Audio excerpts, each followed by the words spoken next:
Hello students, आपका स्वागत है एनटीआर लर्निंग क्लासेस में। हम पढ़ रहे थे अपना केमिस्ट्री का सेकंड चैप्टर। इसका नाम था एसिड बेस एंड साल्ट। ठीक है, हमने अभी तक पढ़ लिया था कि हमारा जो इंडिकेटर्स क्या होते हैं और हमारे एसिड्स क्या होते हैं और कौन सा एसिड किस में होता है, ये भी हमने पढ़ लिया था अपनी लास्ट वीडियो में। देखिए, अब एसिड के बारे में और थोड़ा डिटेल में जान लेते हैं कि एसिड में आखिर क्या क्या और होता है और वो कैसे रिएक्ट करता है। ठीक है, तो फर्स्टली हम पढ़ेंगे स्ट्रॉन्ग एसिड कौन से होते हैं और वीक एसिड कौन से होते हैं। ठीक है, तो हमारे जो एक तो होते हैं हमारे ऑर्गेनिक एसिड। स्टूडेंट ध्यान देना, एक होते हैं हमारे ऑर्गेनिक एसिड और एक होते हैं हमारे मिनरल एसिड।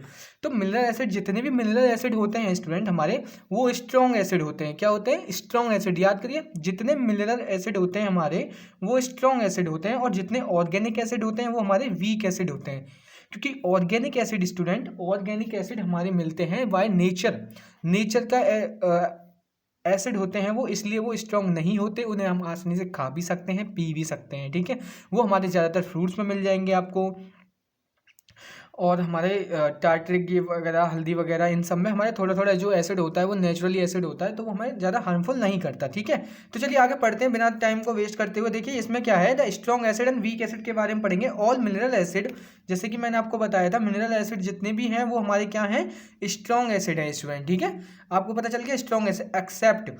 एक्सेप्ट किसको छोड़ के? Carbonic acid. ये आपको याद रखना है, कार्बोनिक एसिड को छोड़ के जितने भी मिनरल एसिड है हमारे, वो हमारे स्ट्रॉन्ग एसिड हैं। ये पॉइंट अपना, एक पॉइंट को याद रखने का बहुत ही अच्छा तरीका है कि अगर आप दोबारा रिवाइज करेंगे इन्हीं नोट्स को, वीडियो को देखने के बाद आपके सामने जब ये नोट्स आएंगे दोबारा रिवाइज करेंगे तो आपको पॉइंट पूरे क्लियर हो जाएंगे। ठीक है, तो पॉइंट नंबर सेकंड देखिए, जो हमारे एग्जांपल दे रखे हैं कौन कौन से हमारे स्ट्रॉन्ग एसिड होते हैं। ठीक है, hydrochloric acid, sulphuric acid, nitric acid and are strong acid. जितने भी होते हैं ये हमारे सभी स्ट्रॉन्ग एसिड होते हैं। ठीक है, अब देखिए organic acid are weak acid. जितने भी हमारे ऑर्गेनिक एसिड होते हैं स्टूडेंट वो हमारे क्या होते हैं, वीक एसिड्स होते हैं। ठीक है, तो इनका नाम देख लेते हैं कौन कौन से हैं। हमारे एसिटिक एसिड है, इथेनोइक एसिड है, फॉर्मिक एसिड है, ओके स्टूडेंट, टार्टरिक एसिड है, हमारा सिट्रिक एसिड है। Both are the weak acid. और ये सारे एसिड किस में पाए जाते हैं, ये मैंने आपको लास्ट वीडियो में अपनी बता दिया था। ठीक है, अब देखिए आगे पढ़ते हैं कि आगे क्या फॉर्म होती है एसिड की।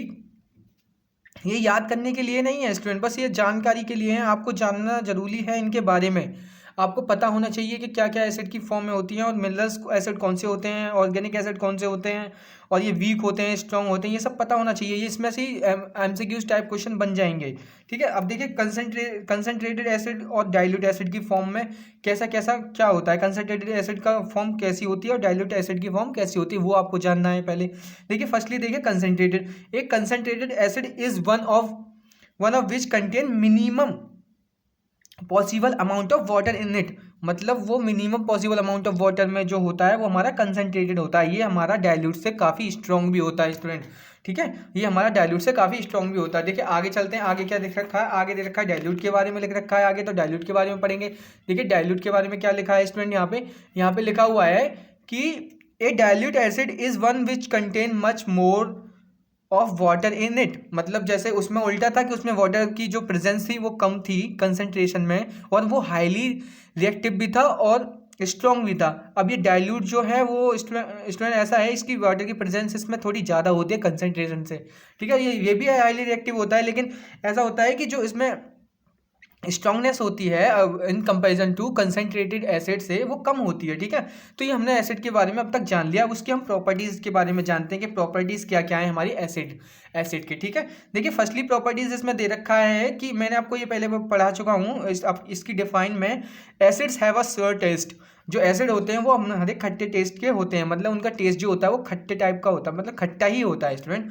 ठीक है, अब सेकंड नंबर पॉइंट पढ़ते हैं। फर्स्ट नंबर हो गया, सेकंड नंबर पॉइंट पढ़ते हैं। Acid turns blue litmus to red. जो एसिड्स होते हैं ना वो लिटमस, ब्लू लिटमस को चेंज कर देते हैं रेड में। तो ये भी मैंने आपको डिटेल में बताया अपनी लास्ट वीडियो में, तो आप यहाँ प्रॉपर्टीज में याद रखेंगे, ये प्रॉपर्टीज में लिख सकते हैं, कोई बात नहीं। अब आगे हम थर्ड पॉइंट में लिखा हुआ है, एसिड सॉल्यूशन कंडक्ट इलेक्ट्रिसिटी। जो एसिड के सॉल्यूशन होते हैं वो सारे कंडक्ट कर लेते हैं इलेक्ट्रिसिटी, कंडक्ट आसानी से कर लेते हैं। क्यों कर लेते हैं? क्योंकि वो जो एसिड्स वो किसकी फॉर्म में होता है, इलेक्ट्रोड्स की फॉर्म में होता है, इलेक्ट्रोलाइट्स होते हैं उसके अंदर। ठीक है, तो इसीलिए वो क्या कर लेते हैं, कंडक्ट कर लेते हैं। और सेकेंडली हम ये भी बोल सकते हैं H+ आयंस उसके अंदर होते हैं, तो इसलिए वो इलेक्ट्रिसिटी कंडक्ट कर लेते हैं। ठीक है, अब वो आगे टॉपिक हम पढ़ेंगे, आपको बताया जाएगा कि H+ प्लस आयंस होते हैं और किसके कैसे कैसे क्या मेथड है उसका, ठीक है। अब देखिए फोर्थ जो टॉपिक है हमारा, फोर्थ जो पॉइंट है हमारा, फोर्थ प्रॉपर्टीज, उसमें क्या बोल रहा है, acid react with metal to form a hydrogen gas. Student ये पॉइंट जो अब आ रहे हैं, जो एसिड किससे रिएक्ट करके क्या बनाता है, क्या फॉर्म करता है, ये आपको याद रखने बहुत जरूरी है, क्योंकि एसिड रिएक्ट विद मेटल, जब एसिड कोई भी एसिड होगा हमारे पास अगर मेटल से रिएक्ट करेगा, अगर कोई भी एसिड होगा, जैसे कोई भी एसिड होगा हमारे पास स्टूडेंट, तो ये अगर मेटल से रिएक्ट करेगा किसी भी मेटल से, तो हमारे पास क्या फॉर्म करेगा, ये हमारे पास फॉर्म करेगा salt and plus hydrogen gas. Okay, ये साल्ट प्लस हाइड्रोजन गैस ये हमारे पास हमेशा फॉर्म्ड करेगा जब वो मेटल से रिएक्ट करेगा, तो आपको ये याद में रखना है, ठीक है। तो आपको चॉइस में ये भी आ सकता है, ये दे देगा, ये दे देगा और ये दे देगा, और इसका पूछेगा कि यहाँ पे क्या आएगा। अगर आप वैसे भी अगर देख के ही बता सकते हो तो हाइड्रोजन गैस आ जाएगा, तो आपको चॉइस में ये भी पूछ सकता है, या फिर ये भी पूछ सकता है कि ये सब दे दे, और राइट आंसर पूछ सकता है यहाँ पे कुछ और दूसरी गैस दे दे, ठीक है।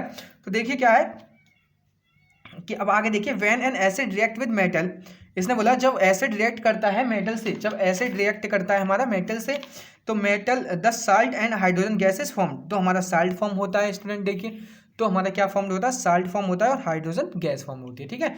ये आपको याद रखना है, ठीक है। अब देखिए आगे, देखिए आगे क्या दे रखा है, इसमें एक एग्जांपल दे रखा है हमारा मेटल का और मेटल का, और हमारा दे रखा है हमारा एसिड रिएक्ट करने के लिए, ठीक है। तो देखिए मेटल हमारे पास जिंक है, जब जिंक रिएक्ट करता है सल्फ्यूरिक एसिड H2SO4, ये स्ट्रॉन्ग एसिड है हमारा, डाइल्यूट में दे रखा है, डाइल्यूट की फॉर्म में, एक्वस फॉर्म में, ये हमारा सॉलिड की फॉर्म में है।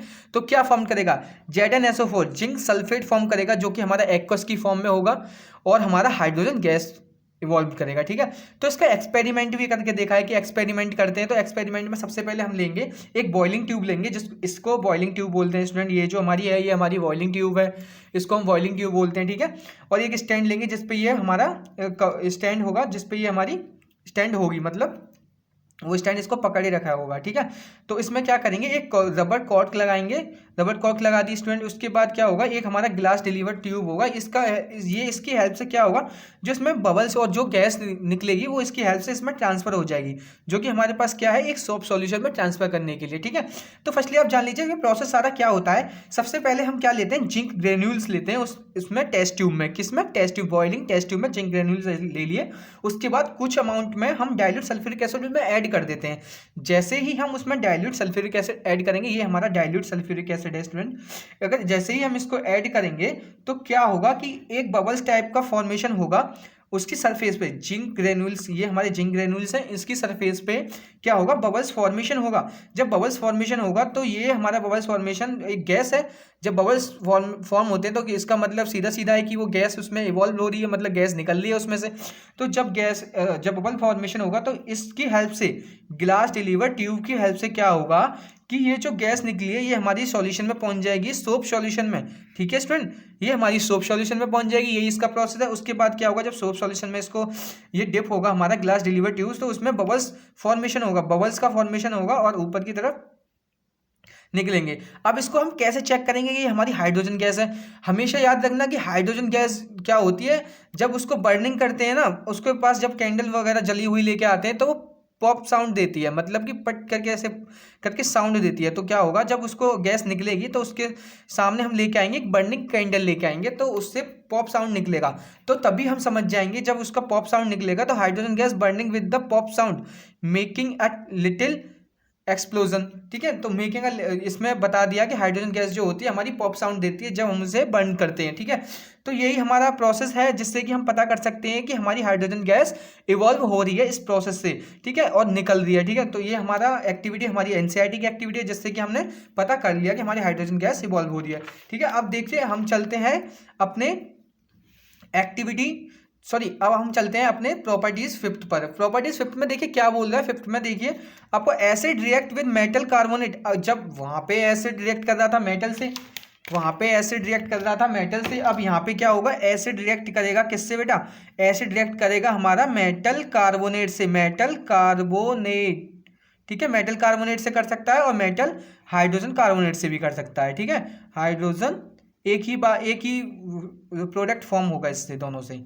तो इससे क्या फॉर्म्ड होगा, जब इससे ये रिएक्ट करेगा, इन दोनों से रिएक्ट करेगा तो क्या फॉर्म्ड होगा हमारे पास फॉर्म्ड होगा साल्ट फॉर्म होगा हमारे पास, और CO2 मतलब कार्बन डाइऑक्साइड फॉर्म होगी, और हमारा क्या होगा फॉर्म, वाटर फॉर्म होगा। ठीक है, देखिए जैसे कि यहाँ पे हमें दे रखा है, जब जब हम when the acid react with the metal carbonate और metal hydrogen carbonate then the salt metal acid react with metal carbonate और metal hydrogen carbonate then the salt carbon dioxide gas and water is formed. Simple सी बात है, ये आपको याद में रखना।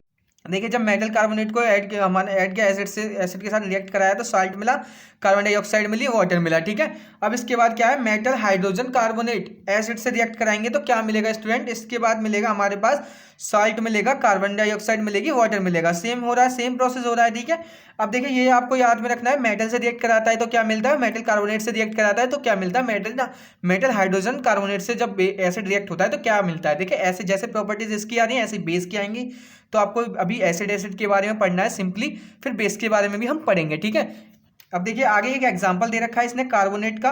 देखिए सोडियम कार्बोनेट को रिएक्ट कराया HCl, मतलब ये हाइड्रोजन क्लोराइड है, हाइड्रोक्लोराइड है, जो कि हमारा क्या है, हमारा एसिड है। ठीक है, और इस जो फॉर्म क्या किया है इसने, सोडियम क्लोराइड, जो कि हमारा साल्ट होता है सोडियम क्लोराइड। ठीक है स्टूडेंट, जो कि हमारा साल्ट होता है, और कार्बन डाइऑक्साइड निकली है जैसे कि इसमें बताया था, और और वाटर भी निकला है। ठीक है, जैसे कि इसने बोला था। सेम हमारा प्रूव हो गया कि ऐसे ऐसे निकला है। ठीक है, अब देखिए क्या होता है, अब देखिए इसका एक और एग्जांपल ले लेते हैं। वो तो हो गया हमारा कार्बोनेट का एग्जांपल, अब हाइड्रोजन कार्बोनेट का एग्जांपल भी ले लेते हैं। ठीक है, तो सोडियम हाइड्रोजन कार्बोनेट लिया हमने, HCl के साथ रिएक्ट कराया, ये हमारा जो कि क्या है, हमारा एसिड है, तो हमारा क्या मिला, NaCl सोडियम क्लोराइड मिला हमारा, और हमारा क्या मिला बेटा, ये मिला कार्बन डाइऑक्साइड मिला हमारा, जो कि हमारा CO2 है, जो कि हमारा गैस की फॉर्म में, और हमारा वाटर मिला, जो कि हमें बताया गया था कि हमें जब मेटल कार्बोनेट से रिएक्ट कराते हैं तो हमें क्या क्या मिलता है। देखिए यहाँ पे वही फॉर्म हो रहा है जो इसने बताया था। देखिए स्टूडेंट, अब हम एक्टिविटी करते हैं 2.5, ये हमारी NCERT की एक्टिविटी है। देखिए अब क्या होता है, हम एक वही पहले की तरह बर्निंग ट्यूब लेंगे, बॉइलिंग ट्यूब लेंगे, उसमें क्या करेंगे हम, एक ये हमारा ग्लास डिलीवर भी लेंगे, और एक टेस्ट ट्यूब लेंगे जिसके अंदर हमारा लाइम वाटर फिल होगा। ठीक है, लाइम वाटर फिल होगा, इससे हम चेक करेंगे कार्बन डाइऑक्साइड निकलेगी, इससे चेक करेंगे कार्बन डाइऑक्साइड को, गैस को कैसे होगा। देखिए इसमें क्या होगा कि हम एक सोडियम कार्बोनेट लेंगे, कुछ अमाउंट में, कुछ ग्राम सोडियम कार्बोनेट हमने ले लिया। यहाँ पे देखिए सोडियम कार्बोनेट लेने के बाद हम क्या करेंगे, HCl इसमें ऐड कर देंगे, जो कि हमारा क्या है, एसिड हो गया HCl। तो जब इसमें ऐड करेंगे HCl को, तो हमारे पास कुछ ऐसा प्रेजेंस होगा, हमारे पास प्रोड्यूस होगी गैस, उसके एफरवेंस प्रोड्यूस हो जाएंगे, तो हमें पता चल जाएगा कि कोई गैस प्रोड्यूस हुई उसके अंदर। तो क्या होगा, उस गैस को हम किसके द्वारा ट्रांसफर करेंगे स्टूडेंट, वो हमारा गैस डिलीवर ट्यूब के द्वारा ट्रांसफर हो जाएगी हमारे टेस्ट ट्यूब में, जो उस टेस्ट ट्यूब में जिसके अंदर हमारा लाइम वाटर है स्टूडेंट।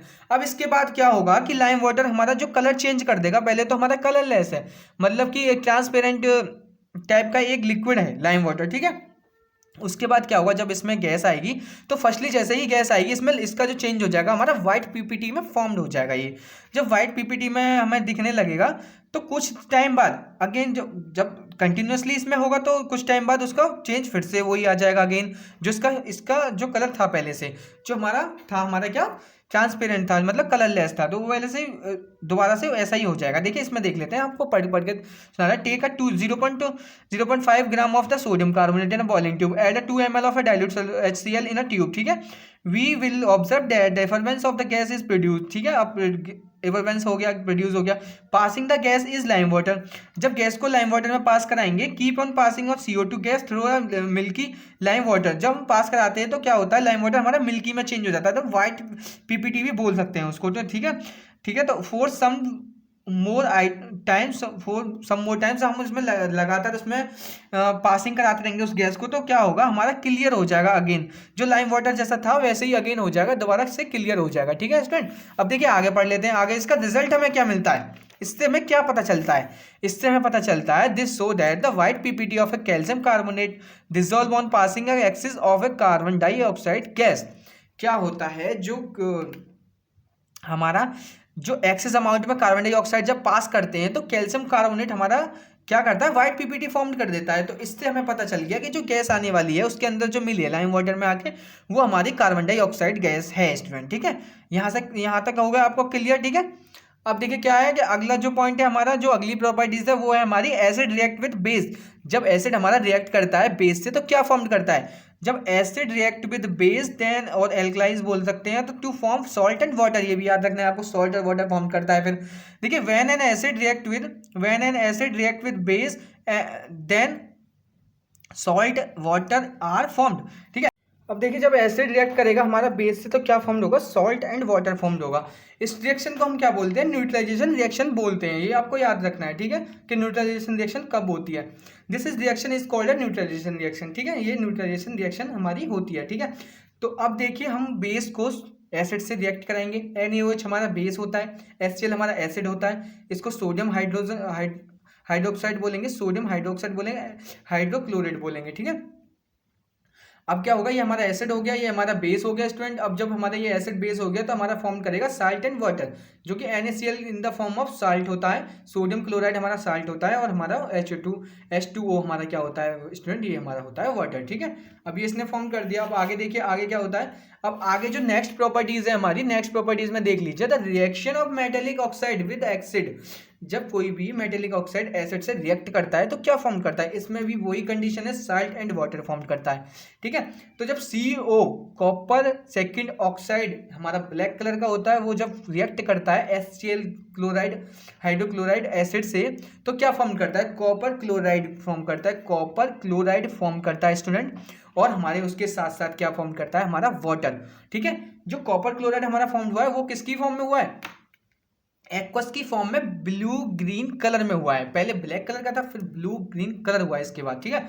अब देखिए नेक्स्ट पढ़ते हैं, इसमें कुछ नहीं है, बस आपको ये याद रखना है और ये भी याद रखना है कि जब मेटल ऑक्साइड से रिएक्ट करेगा एसिड तो क्या होगा, मेटल से रिएक्ट करेगा एसिड तो क्या होगा, और हमारा बेस से रिएक्ट करेगा तो क्या होगा। अब देखिए हमारी जो नेक्स्ट प्रॉपर्टीज है हमारी, acid have a corrosive nature. तो जो हमारा इसमें जो नेचर है इसका देखिए कैसे है, तो minerals acid cause severe burn on a skin and attack and eat up material. देखिए ऐसा होता है स्टूडेंट कि जो इसका कोरोसिव नेचर कैसा होता है, कोरोसिव नेचर जैसे कि हमारा जो स्ट्रॉन्ग एसिड होते हैं ना, मिनरल एसिड, देखिए यहाँ पे बोला ना मिनरल एसिड हो गया, मिनरल एसिड हमारे स्ट्रॉन्ग एसिड होते हैं, हमने पीछे पढ़ा था। जो स्ट्रॉन्ग एसिड होते हैं हमारे अटैक कर देते हैं किसी, अगर कोई भी मेटल के उसमें रखेंगे उसको तो रिएक्ट कर देगा, आपको बताया था मेटल से रिएक्ट करता है वो।